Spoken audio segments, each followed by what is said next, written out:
बहुत समय पहले की बात है। एक गांव में सेठ धनलाल नाम का एक अमीर व्यापारी रहता था। सेठ के पास खूब सारा सोना चांदी, गहने और जमीन जायदाद थी, लेकिन उसकी सबसे बड़ी खासियत थी, वो बहुत कंजूस था।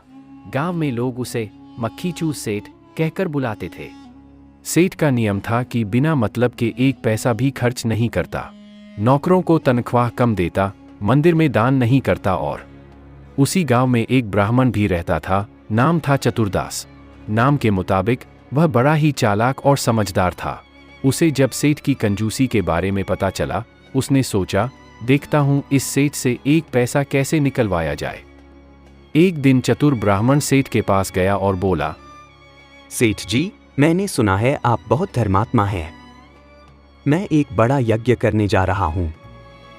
अगर आप उसमें थोड़ा सहयोग दें तो आपके पूर्वजों को शांति मिलेगी और आपको स्वर्ग मिलेगा।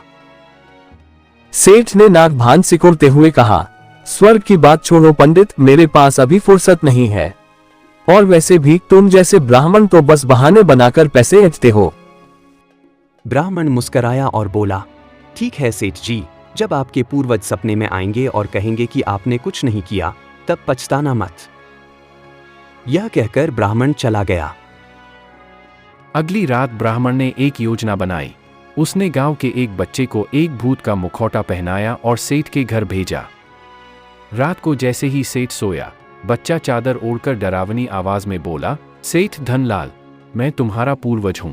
तूने ब्राह्मण की मदद नहीं की, अब तुझे श्राप मिलेगा। सेठ की नींद उड़ गई।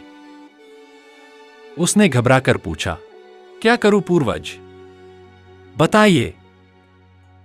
आवाज आई, ब्राह्मण को दान दे, नहीं तो सारा धन नष्ट हो जाएगा। अगली सुबह सेठ भागा भागा ब्राह्मण के पास पहुंचा और बोला, पंडित जी, आपने तो कहा था स्वर्ग मिलेगा, लेकिन मेरे पूर्वज तो मुझे श्राप दे रहे थे। ब्राह्मण ने आंखें मूंद लीं और बोला, मैंने तो पहले ही कहा था सेठ जी, अब देर मत करो, दान कर दो। अभी यज्ञ करना होगा। यज्ञ हुआ। गांव वालों ने देखा कि सेठ अब थोड़ा दयालु हो गया है। उसने मंदिर में दान भी दिया, गरीबों को खाना भी खिलाया। सेठ ने डर के मारे सोने की थाली, कपड़े, अनाज और 100 स्वर्ण मुद्राएं दान कर दी।